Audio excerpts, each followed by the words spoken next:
It is important to note here that the speed at which a vessel enters a lock chamber must be no faster than that of a person walking along on the wall.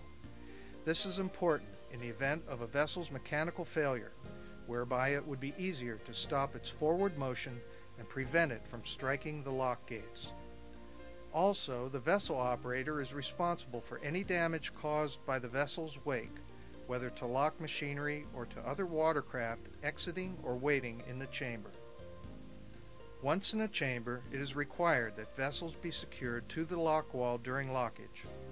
Most locks have floating mooring pins, which will rise or fall along with the vessel and the level of the water. If floating pins are not present or happen to be out of order, a vessel must secure itself to a stationary pin at the top of the lock wall, for which a rope of at least 75 feet is required. If the vessel is traveling downstream, it will enter the lock chamber after receiving a green light from the lock operator. As the vessel approaches the stationary pin, it should slow and come to a stop. The lock operator will assist you in placing your line around the pin. With one end of the line tied to either the bow or stern pin on your boat, it will run around the pin on the wall and down to the mooring pin on the opposite end of the boat. The free end of the line is held in the hands of the deckhand, who will keep tension on the line to remove any slack. Now all is ready for the lock operator to close the upper gates and open the emptying valves. As the water level begins to go down in the lock chamber, the deckhand will play out the line, keeping tension on it so the vessel remains close to the wall. One should never tie off tightly to ladder rungs or to recessed mooring pins in the wall, as these stationary points can cause the vessel to be swamped or left hanging as the water level changes. It is recommended that some sort of bumper or fender be carried with each vessel and placed between the boat and the wall to prevent damage to either. Passengers should remain seated and wear a personal flotation device during the lockage and refrain from smoking. A lock chamber that is being emptied will have absolutely no turbulence, and it will take approximately 8 to 10 minutes to empty the chamber. When that has been completed, the lock operator will open the lower gates and give a signal to exit the lock. This may come as a verbal command or as a blast from an air whistle.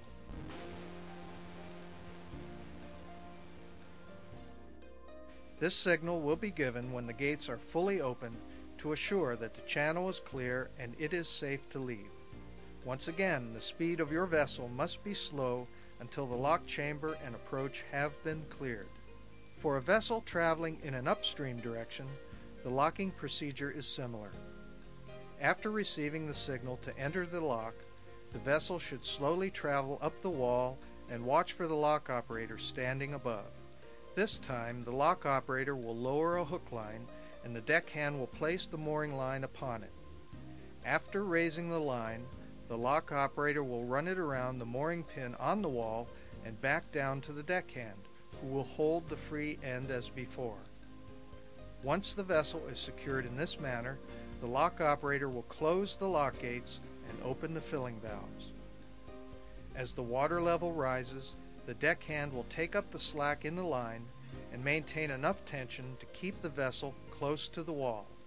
In a chamber that is filling, the design of the lock is such that turbulence is kept to a minimum, and even a canoe can be safely raised to the next level. Once the chamber has filled, the vessel should remain secured to the wall until the upper gates are fully open and the lock operator gives the signal to exit the lock. At this time, the deckhand will flip the mooring line off of the pin and the vessel is free to leave. This completes the basic instruction for passage through a lock. One thing to remember is that the lock operator is responsible for the safe passage of all traffic through the lock, and that they have the same authority over marine traffic within the confines of the lock and dam area as a traffic policeman does on the highway. For your own safety, you must obey their instructions. The Pittsburgh District of the U.S. Army Corps of Engineers wishes you a safe and enjoyable boating season. Most of our locks are open 24 hours a day and 365 days a year. While the basic points of using our locks are outlined in this film, a copy of the full regulations governing lockage, as well as copies of navigation charts, may be obtained by contacting the U.S. Army Corps of Engineers at the following address: